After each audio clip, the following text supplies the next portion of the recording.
그리고 이제 보니까 이번 자료에서 최근 5년 동안 김앤장을 이직한 경제부처 관료가 41명이라고요? 네. 허허. 이거 글쎄요. 관료들이 많이 갔네요. 그러니까 이게 이번에 네. 이제 그 같이 나온 그 이제 자료에 이제 분석을 한 거죠. 네. 그러니까 그 동안에 저번 제가 방송 때도 이제 말씀을 드렸고 일부 이제 그 지금 김앤장 홈페이지에서 지금 올려놓은 그 네.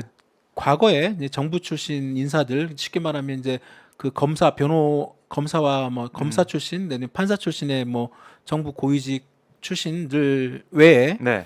이제 비법조인, 비법조인. 네, 비법조인들 명단도 있어요. 홈페이지에 나와 있나요? 네네, 아, 그분들도 그렇군요. 있고. 예. 근데 이제 그런 분들은 이제 정확하게 뭐 입사 내지는 뭐 이런 부분들이 좀 정확한 명시는 안 돼 있기 때문에 전체적으로 윤곽으로 뭐 지금도 한 8, 90명 정도 있는 걸로만 나와 있는데 네. 구체적으로 어느 부처 어디 어떻게 옮겨온지는 최근 건 자료는 별로 없거든요. 그런데 이제 어제 김희재 의원실에서 이제 자료를 받아가지고 분석한 내용을 봤는데 네. 최근 5년 동안에 지금 경제부처 그러니까 지금 그 이 김앤장에 있는 그 비법조인들 그 새끼 경제부처 사람들이 되게 많이 가 있어요.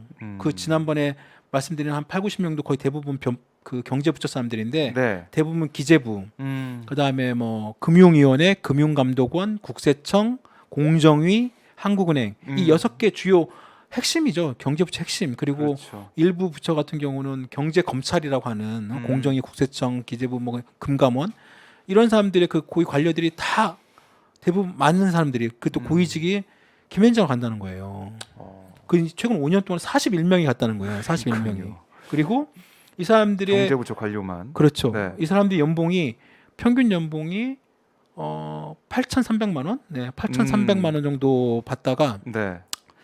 공무원이 8,300만 원 정도 받으면 고위급이죠. 그렇죠. 예, 예. 일반 공무원이 최소한 뭐 이 정도 받는다고 하면 근데 이분들 이제 그 당연히 그 정도 연봉의 고위직인 분들이 옮겼으니까 네.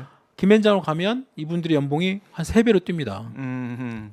그 자료 그렇네요. 2억 9천, 아. 2억 9,687만 원에 나오는데 예. 그러니까 정부에서 일하시고 있다가 김앤장에서 콜업 내지는 뭐 불러와서 여기 일하시죠 하면 연봉 3배 뛰는데 3배가. 그쪽으로 그냥 다 가는 거죠. 그러니까 좀 불렀으면 좋겠다 뭐 이런 생각도 하고 있을 수 있겠네요. 그래서 예. 과거에 그 지금 구체적으로 뭐 어떤 분들은 아예 네. 처음부터 나 김앤장 가고 싶다고 계속 로비한 사람들도 있답니다. 관료들 중에서는. 그리고 예전에 어떤 데서 보도 한번 나왔어요. 그러니까 그 전직 그 김앤장 출신의 그 관료 출신이 네. 그 보통 이제 그 고문들을 보면 아까 이 한덕수 후보자에도 똑같이 아마 나왔을 텐데 그 고액 연봉 고문료뿐만이 아니라 네. 기본적으로 그 사무실과 비서와 차가 딸립니다. 그래서 이제 그 차도 그 되게 이제 고급 차죠. 이제 그 차를 타고 이제 정부 부처 사람들 만나는 거예요. 내지는 그 사람들 만나서 이제 뭐 얘기를 하거나 아니면 네. 후배들이죠. 후배들 만나면 그 후배들 한 얘기가 나 여기 뭐 있으니까 뭐 언제든지 뭐 연락도 하고 내지는 이제 얼마든지 뭐 얘기 좀 같이 할 때 만나고 네. 이제 그걸 이제 같이 이제 보여주는 거죠. 그럼 그 사람들은 뭐 이 선배한테 잘 보여서 나중에 자기 퇴직 후에도 혹시 뭐 김앤장 정도 가면 네. 자신 그 그래요. 좀 관료 생활에 대한 어떤 뭐 보상 네. 그런 얘기도 있었습니다. 음. 근데 여하튼 이번에 이 그 41명 정도가 그 경제부처 그 고위 관료들이 김앤장에 가 있는 게 나타났는데 네.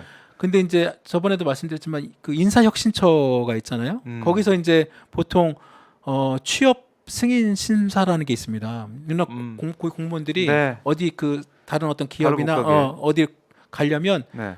갈 수 있는데 이제 취업 심사를 받습니다. 내가 지금 내가 퇴직하고 옮기려는 회사, 기업 내지는 뭐 법인이 네. 내 업무와 관련이 있는지 없는지를 갖다가 그 인사혁신처에 제출하고 인사혁신처에서 그걸 갖다 심사한 다음에 취업 승인을 하게 됩니다. 네. 그걸 3년 동안은 그걸 받아야 돼요. 만약에 3년 안에 옮기려면. 근데 이번에 41명 옮긴 이 관료들은 이번에 인사혁신처 자료에 한 명도 없다는 거예요. 그래요? 그러니까 최근 10년 사이에 인사혁신처에서는 경제부처 관료들이 김앤장으로 간 사람이 한 명도 없대요. 아. 그런데 건강보험공단 이쪽 그 자료에는 네. 최근 5년 사이에 이쪽 간 사람들이 41명이라는 거예요.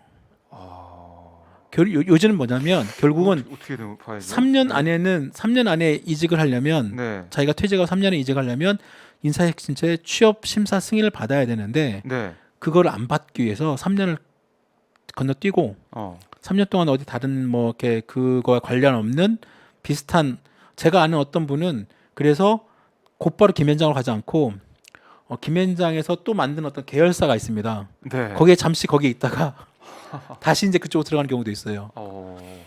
그 세무법인인데 네. 거기는 거기에 해당이 안 됩니다. 거기 취업 승인 심사에. 그래서 쉽게 말하면 약간 그걸 이제 인사 파킹이라고 하거든요. 사람이 곧바로 안 가고 한 번 들려서 파킹 통장처럼. 그렇죠. 그러니까 여기 있는 41명 이 사람들도 지금 야. 어떻게 보면 편법이죠. 그럼 3년 동안 다른 데 있다가 그렇죠. 3년 지난 다음에 갔다. 지난 다음에 굳이 이제 인사혁신처에 내가 뭐 그렇네요. 취업 심사 승인 받을 필요 없이 그냥 이렇게 간 거예요. 참, 그래서 이게 참 편법이 나오고 있는 것 같은데 편법으로 김현장 가겠다. 3년 어디서 있다가 김현장 기필코 가겠다. 그렇게 결과적으로 된 셈이네요. 그렇습니다. 근데 이게 이게 이런 형태 이런 식의 어떤 뭐 회전문 인사 이런 네. 식의 어떤 그 지금 뭐 한덕수 후보자 같은 경우는 고위 관료 김현장 그러니까 정부 김현장 정부 김현장 정부 이렇게 되거든요. 네. 이현재 전 총리도 부총리도 그랬고 예. 윤중현 옛날 금융위원장 금융감독원장도 비슷해요. 그러니까 나름대로 고위직에 있는 사람일수록 이런 식의 회전문 인사가 되게 많은데 네. 이게 이제 그 제가 어떤 그 이제 경제부처의 어떤 쉽게 말하면 이제 그 완전 고위직 직전에 있는 한 1급 공무원 어떤 이제 그 식사하는 자리에서 이런 얘기를 한번 물어본 적이 있어요. 아니 그렇게 하면 사실 좀 어떠냐 보시기에 그랬더니 네. 말은 겉으로는 아유 그러면 안 되죠 말은 하지만 진짜 그 속내는 네. 나도 뭐 갈 수만 있으면 그리고 이제 그 여건만 되면 네. 그렇지 그거 마다하기 쉽지 않다. 그렇죠. 아까 말씀드린 것처럼 연봉이 3배로 뛰는데 기본적으로 연봉이 3배로 뛰고 그다음에 또 거기 있다가 또 언제 또 내가 또 정부로 들어올 수도 올지도 모른다는 또 그런 또 있는 거예요. 그러니까 이게 선례가 계속 만들어져 있으니까. 그렇죠. 이게 그러니까 이 메시지가 뭐냐면 네. 공직 사회에서 이런 식으로 쉽게 말하면 공직을 떠나더라도 다시 공직으로 돌아올 수 있다. 네. 이런 암시를 주는 거예요. 그러니까 아까 선배가 김현장에 준 고급 승용차 타고 후배 만나고 와가지고 밥 먹고 얘기하면서 나중에 가면서 네. 나 다시 또 돌아올지도 몰라. 이거 그렇게 되면 이게. 자, 이렇게 되면 그 밑에 현직에 있는 공무원들, 네. 쉽게 이런 주요 경제부처에 있는 공무원들은 어떤 생각을 하게 되냐면 네. 이미 떠난 사람이라고 해서 뭐 그렇게 쉽게 볼 수가 없는 거죠. 다시 내 그렇죠. 위로 또 올 수도 있고. 내 위로도 올 수 있고 이 사람이 갑자기 인사권을 가진 어느 로펌에 근무하다가 갑자기 내 인사권을 가진 내 위 상관으로 딱 오게 되면 그러면 어떻게 되겠습니까? 이 사람이 다녔던 로펌에서 만약에 이런 일들 그 뭐니게 정책이나 어떤 걸 뭐 쉽게 말하면 뭐 자문이나 아니면 뭔가 해온다고 했을 때 그 각 경제부처에 있는 공무원들은 네. 아니 이 로펌의 사람들이나 이쪽의 비위를 막 거슬리기가 쉽지 않은 거죠. 그러니까 이 로펌에 내놓은 어떤 뭐 정책 이런 걸 어떤 그 네. 자문 내지는 어떤 방향에 대해서 대놓고 반대하거나 그렇게 못하고 왜냐하면 이 사람이 갑자기 또 어느 순간 다시 우리 부처의 장관으로 내지는 인사권자로 올 수 있죠. 오게 되면 그때 딱 찍히면 나는 이제 거기서 공무원들한테는 그 생각도 하고 네, 진짜. 공무원들한테는 인사가 제일 중요하거든요. 그럼요. 그래서 그냥 어떻게 보면은 잠재적인 내 상관이 될 수 있는 사람으로 보일 수도 있고. 그러니까 김현장이 무서운 게 예. 김현장이 여기서 이런 게 힘이 나오는 겁니다. 그러니까 김현장 출신들의 이런 고문들이 그런 재경부, 금감원, 공정위 이렇게 다시 들어가는 것 자체가 하나의 김현장의 어떤 힘, 위상 이런 걸 다시 한번 보여주는 거다. 예. 이렇게 얘기를 해요. 그러니까 이번에 제가 그 저번에도 말씀드렸지만 이번 윤석열 인수위가 지금 이제 뭐 얼마 안 남았습니다만 윤석열 인수위 그 첫 워크샵 날 네. 그 한국은행에 있는 전문가들 보통 나와가지고 보통 그 한국 경제나 이런 거에 대해서 설명하는 그런 것이 아니고 갑자기 김앤장의 이코노미스트가 나와가지고 네. 윤석열 당선자 앞에 그다음에 수많은 인수위원들 앞에 한국 경제를 브리핑을 해요. 그 김현장 김앤장 이코노미스트가 그것도 참 어떻게 봐야 될지 정부에 있는 부처에 있는 사람이 와서 네. 이 정부가 보고 있는 그런 판단하고 있는 경제 현실과 진단을 좀 보여줘야 되는데 그렇죠. 그게 아니라 김현장에서 와서 했다. 그것도